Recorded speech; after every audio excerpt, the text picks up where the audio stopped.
now we're looking at combination work for ratios and proportions. And we have Jose that can paint a room in 3 hours, but Jill can paint the same exact room in 2 hours. How long will it take them to paint the room working together? So we did have a question kind of like this in my strategies portion of my ASVAB. So we're going to take a look at how we would go about doing this. So the first thing I'm going to actually do here is set up my rates. So one person, and this would be Jose, can paint in 3 hours.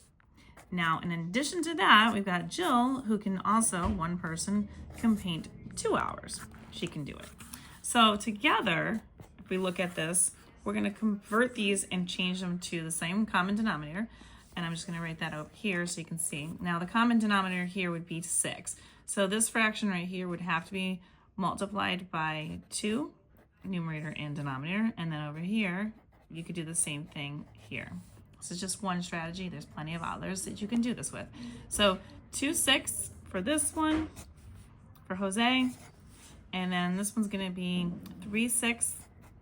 So we have a total of 5 rooms, essentially, is what this is coming out to be. Because again, this is one room. It takes 3 hours. That one person. It takes one room, 2 hours for Jill. And so altogether, they can do 5 rooms if it takes 6 hours.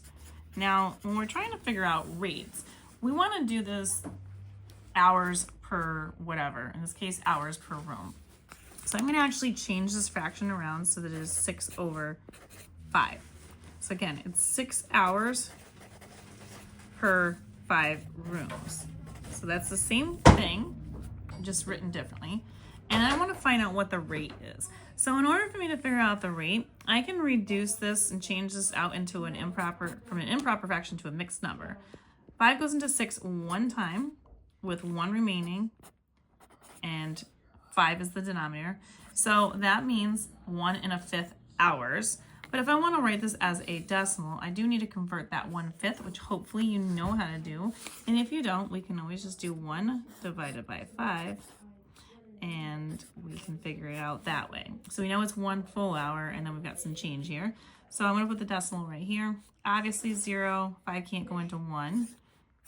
So it's going to be 1, and then we're going to bring that 0 down. 5 goes into 10 twice, so no remainder there.